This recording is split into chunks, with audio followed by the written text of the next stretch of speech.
Hello, welcome. All right, and so for the final, let me get the names down.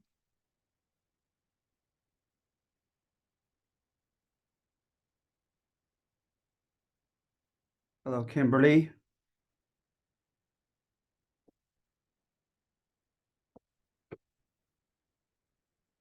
Marina.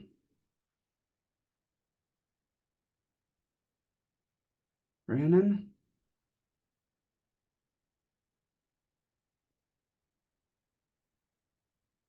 Thank you, Brandon. It has. I hope yours has as well. I appreciate that. Um, let's see here. All right. We got a decent crowd today.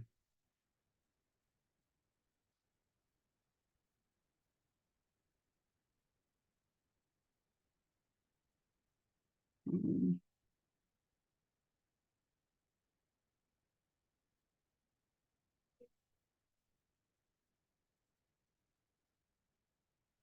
All right. Well, I'm happy to see you guys here present today, and we're gonna take a look at the test. All right.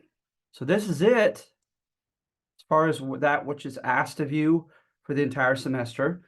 And so notice the handouts that you could be using as your notes are the first one is Jacksonian era. And so we have, remember, democracy, be careful what you ask for.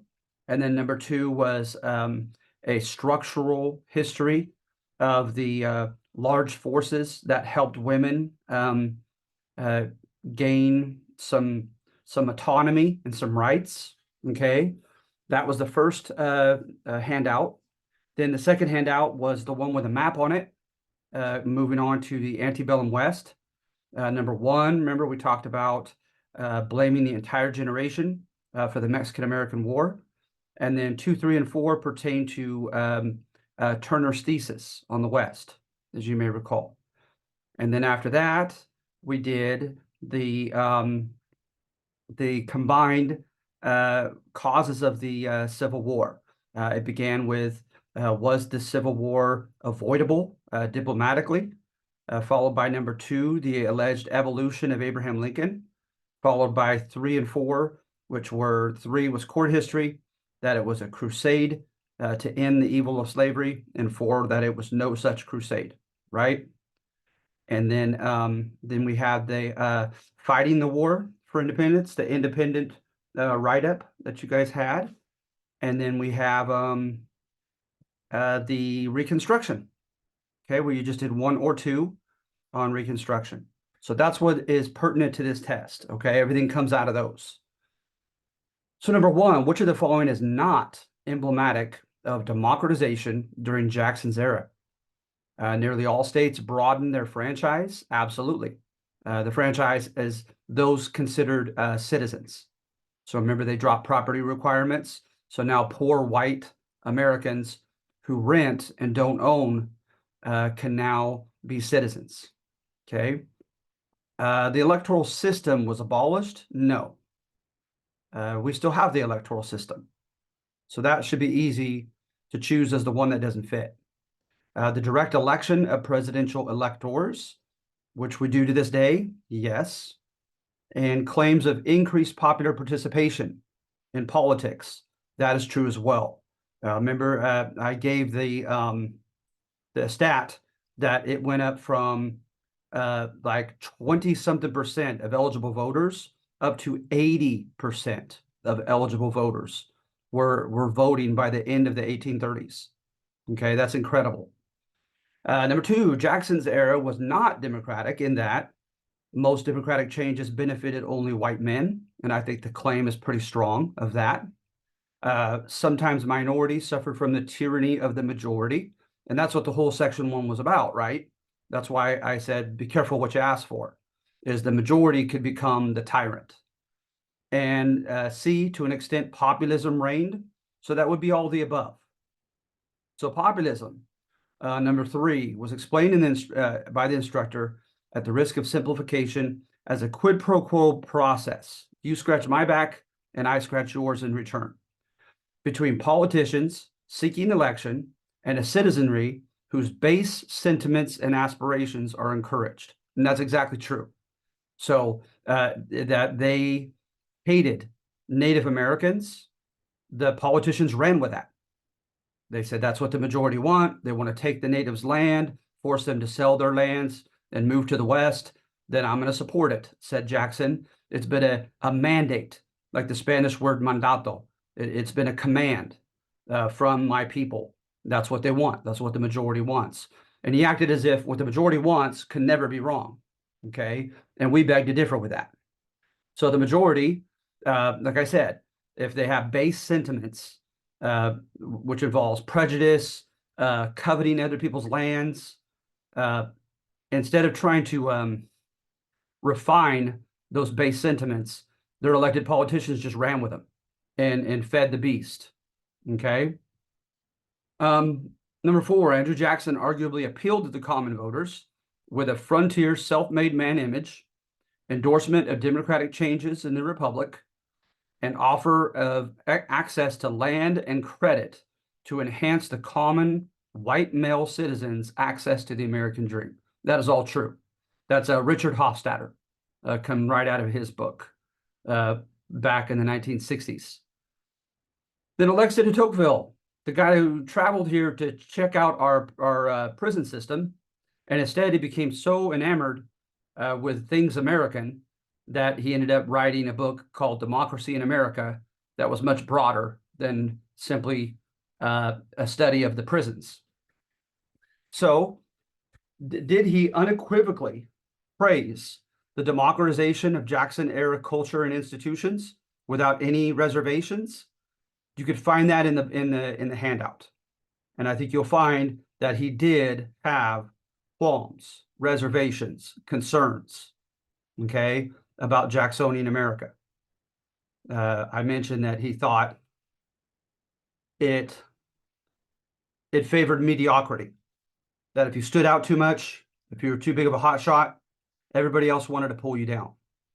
If your ideas were a little bit too liberal, too progressive, you'd get shot down. And then also he hated that they were making judge positions elected.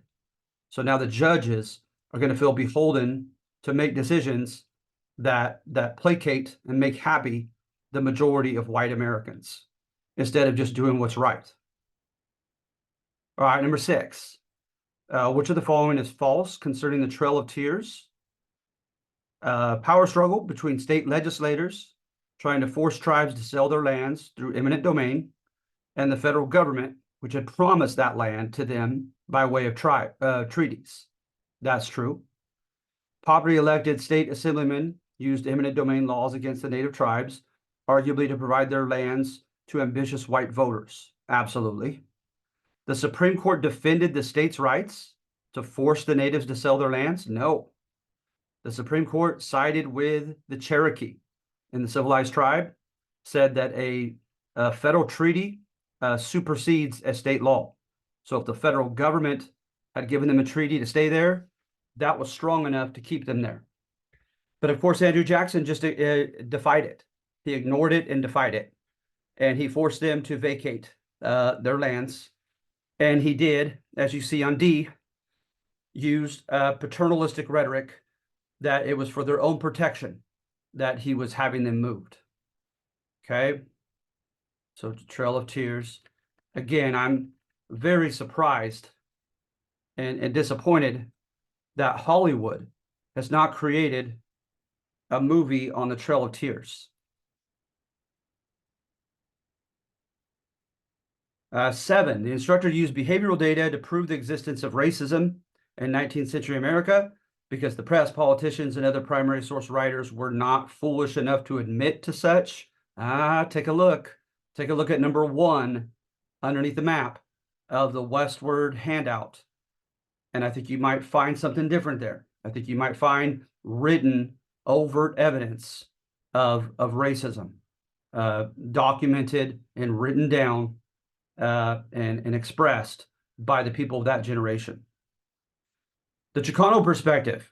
when they do the loss of Mexican Texas, they depict the Anglo settlers as ungrateful and defiant, and they capitalized on Santa Anna's new constitution as a pretext, as a convenient excuse or justification for rebellion. And that's exactly the way Chicano historians depict it.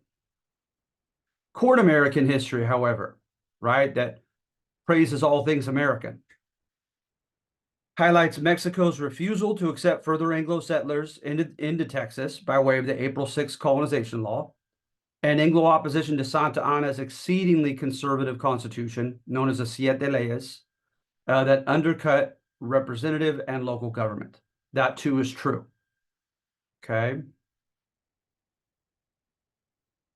And so number 10, the instructor highlights popular blame for the Mexican-American War and the Bear Flag Revolt in California, suggesting that the federal government was not in the proverbial driver's seat. And that's exactly what I do in number 1. Okay, I blame the entire generation, the common people, the common voters, not just the leading politicians who are doing their bidding. The instructor's handout suggested evidence for an unhealthy habit and cycle of Americans manufacturing unity via stigmatizing another nationality as an other, coveting that other's land, and justifying war with the said demographic. And that was noted right away on number 1 by John Quincy Adams. He expressed just that as a problem of his generation. Frederick Jackson Turner's thesis argued that superior capital and Anglo-Saxon roots helped determine who would win the West. No, it was more romantic than that, right? He contended, remember, that the West renewed American meritocracy. It renewed equality of opportunity for everybody when they moved to the West. Frederick Jackson Turner stressed how the Western overland trails confronted all settlers alike with indiscriminate dangers and opportunities. And that is true. The key word is indiscriminate. Okay? That anybody could get killed heading west, but anybody could also make it rich. Which gold rush data does not seem to support Frederick Jackson Turner's thesis regarding the gold rush. A temporary lack of institutions and reputation of lawlessness in the gold country? Absolutely, right? Because to him, right, he depicted the Wild West, open for everybody. So that does fit. Mineral wealth, initially extracted with little or no need for capital or expertise. So people that are able to easily grab the gold initially from the bottoms of the riverbeds. That is true, and that does support his thesis of opportunity for everybody. Entrepreneurial opportunities to mine the miners, and that was mentioned as well. Find something that they desire, they covet, they need, and provide that service or product to the miners, and you can make great money, not even have to enter a mine yourself. Foreign miners' taxes against Hispanics and Asians, that one doesn't fit, right? Because that does not suggest equality of opportunity. That's discrimination. So that clearly doesn't fit. Evidence against Turner's thesis might include those with superior capital eventually arguably won the West, like the big corporations. Discrimination faced by Hispanics, Asians, etc. It'd be both.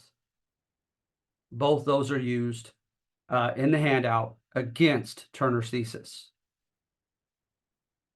Right? The instructor mentioned economic and demographic changes, as well as an evangelical awakening, a transcendental movement, and a return to Enlightenment principles in explaining evidence for antebellum idealism. And that is all true. Okay. Antebellum reforms entailed an attempt to salvage the nuclear family from dysfunction. Absolutely. Protest against conformity amidst an increasingly bourgeois society. That is true as well. Ties to court history depicting an out of the ordinary, idealistic generation before the Civil War. That's all true. Okay, with antebellum reforms. Antebellum reforms included prison and asylum reform with an emphasis on rehabilitation, public education campaign and utopian movements aimed to socialize or improve the individual, temperance movement, which was against alcohol, Sabbath movement, and abolitionist movement, sharing a fixation with self-restraint. So that's all the above as well. All right. Then what was not subjectively attributed to assisting the gradual liberation and empowerment of women in the 1800s. So you go to number 2 and you just find the one that you don't find in there. You should be able to find the Industrial Revolution, the antebellum migration to the far west, and participation in antebellum reform movements. Nothing is said about D. So that would be the one that doesn't fit.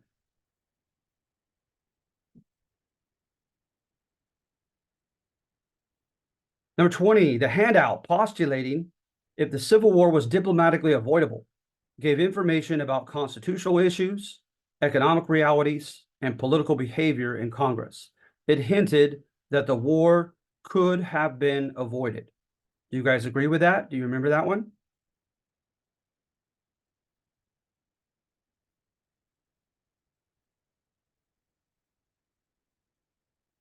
Anybody? In all honesty, I was trying, the way that I worded it, the way that I depicted the Southern political reps as being extremely stubborn and holding on to their profits through cotton. I somewhat suggested that war could not have been avoided.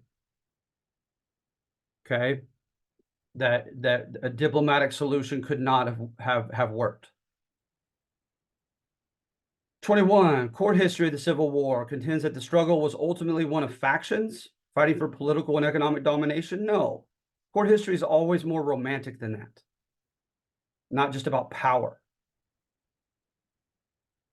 22, radical Republicans were depicted as the conciliatory arm of the Republican Party, prizing peace and unity above their opposition to slavery.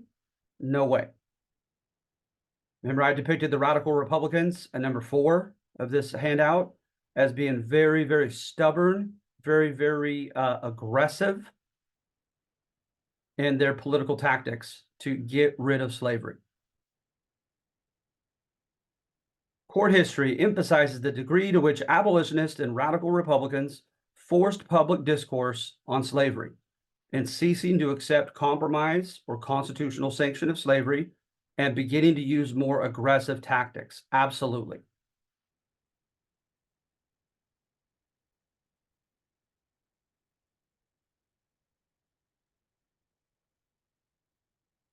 All right.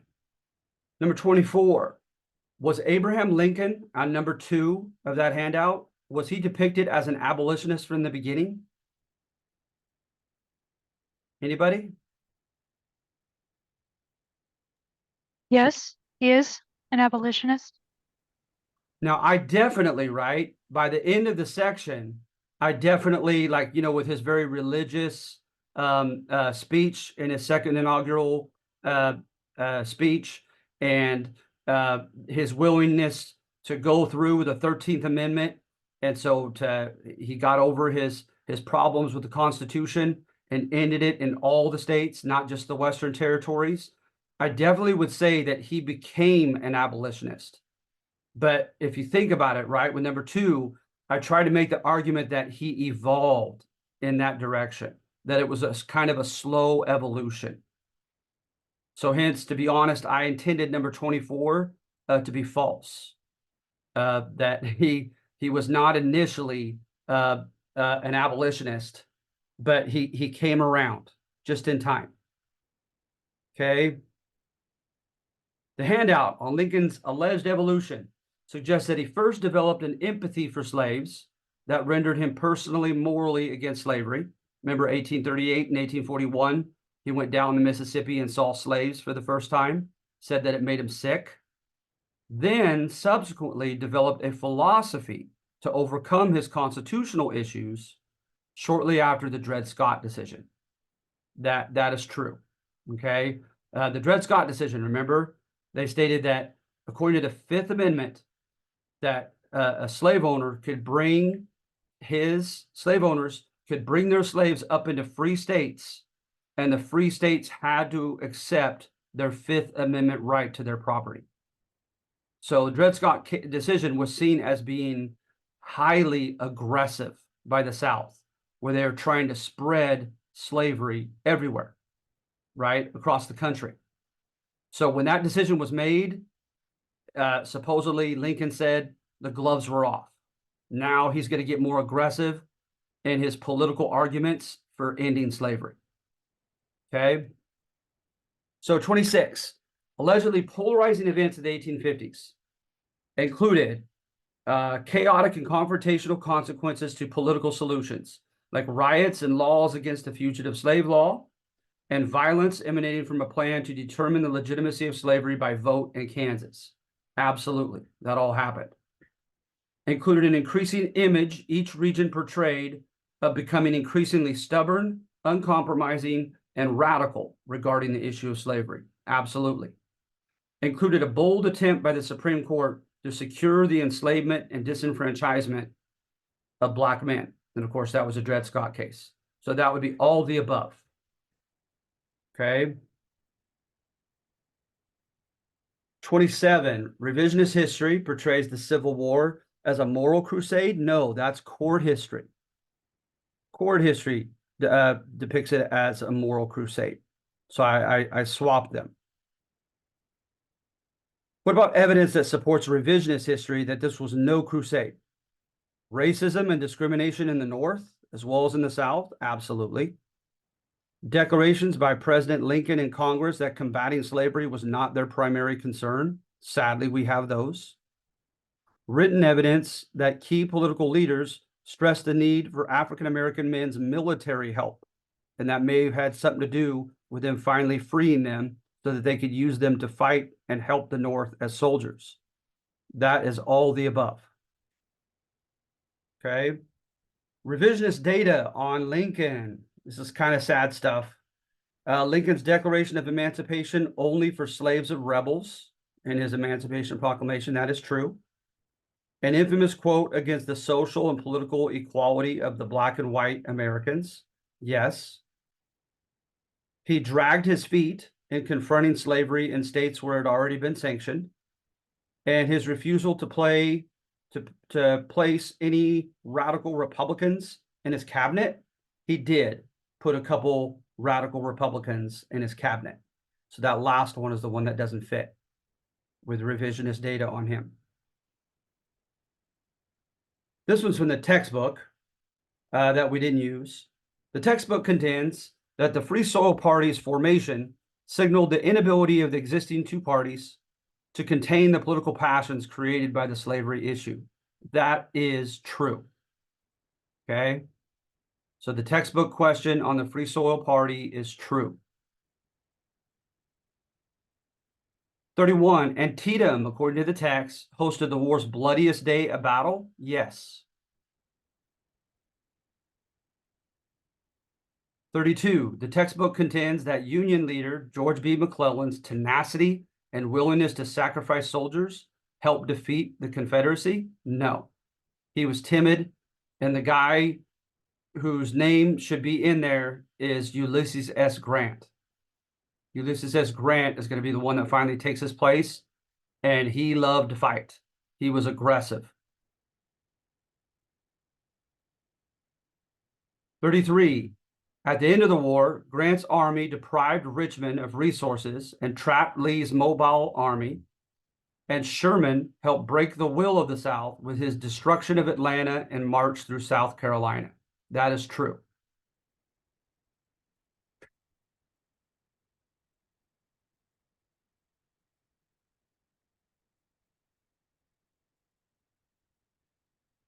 And then 34, the common narrative of Reconstruction is that waving the bloody shirt Remember, that's reminding everybody of all the Yankees who had died in the Civil War, right?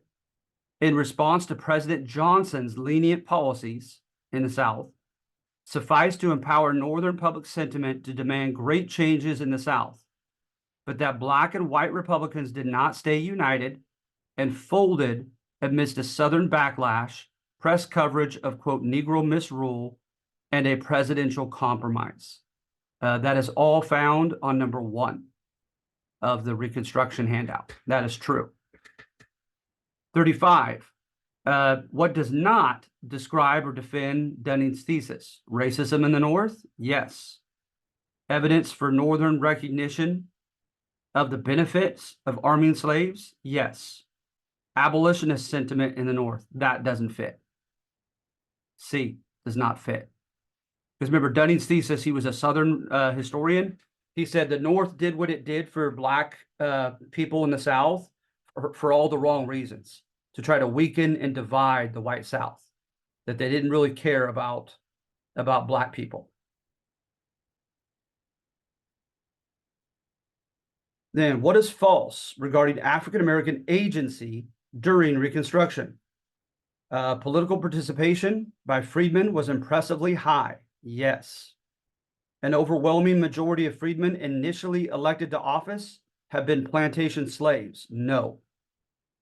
Initially, they elected African Americans who had been free before the end of the war, had some education, and had some reason to put themselves in a position of leadership over the newly freed slaves. Now, after a few years, old plantation slaves started getting elected into office, but not initially. Okay.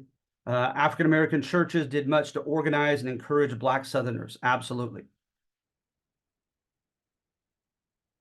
Number 37, the 14th Amendment formally abolished slavery. No, the 13th Amendment did. 38, what was not associated with radical or congressional Reconstruction? Education for freedmen? Yes. Successful land redistribution? No. State level safety net legislation and institutions? Yes. They dabbled with the idea of land redistribution, but it didn't work. 39, regarding the handout, subjective suggestion that instruments of social change should have accompanied political legislation during Reconstruction. What was not used as an example? I went after the educational system, I went after the Southern churches, and I went after the Southern intelligentsia, saying how they dropped the ball. They could have helped end racism in the South, or at least combat it. Okay. And number 40, what was the common explanation for the failure of Reconstruction? Diminished Northern interest? Absolutely, because Reconstruction was 12 years in duration. So the North started losing interest. The Compromise of 1877? Yes, that put an end to it. That was kind of the final nail into the coffin. The re-enfranchisement of ex-Confederate leaders? Yes. And press coverage of alleged African-American misrule. So it's all the above.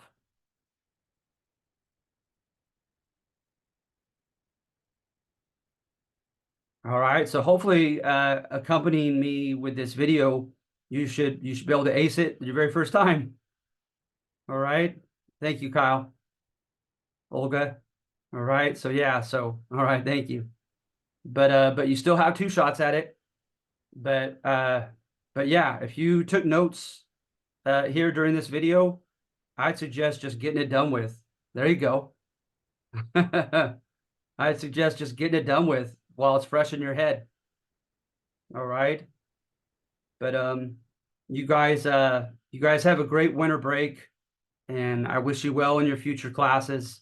I never choose online classes. I prefer to see my students in person. But I'm an adjunct, and adjuncts are given the classes that they have to say yes to. And so unfortunately, it is what it is. It's been online, so I haven't been able to get to know you very well. But you guys take care. Okay, good luck with everything with your lives, not just your school. And take care and have a nice holiday. And if you guys don't have any other questions, I'm going to go ahead and let you go for the last time. Thank you, Professor. Thank you. You're- I had one question. Yeah, When will our assignments be graded? they will be graded pretty darn soon. All right, I'm sorry. Okay, no, you're fine. It's Yeah. all right. I think they give us like 5 days after the semester. And so hopefully I won't need all 5. But I will definitely very soon here be playing catch up with your grades. All right, thank you. Have a great holiday weekend, you too, or as well. Thank you. I appreciate that. Thank you for your patience in that regard. All right. So you Derek, guys take care. one thing I would comment is if they had opened more in class classes, that I think people would attend more. That was one thing I wasn't able to do, was your day classes were all filled up by the time I was able to get on there. So, but I definitely like it in-person classes a lot better. But thank you for all you taught us, and hope you have a great Christmas break and your future ahead of you. I appreciate all you did for us. Oh, thank you. And likewise, I appreciate you guys hanging in there throughout the semester. You guys take care. Bless you guys, your whole lives, families. Take care. Professor, I had a question. Yeah. Are you gonna be uploading this to Canvas or your YouTube channel? I'm going to be honest, my wife does it for me because I'm so ignorant and so ill adept at these types of things.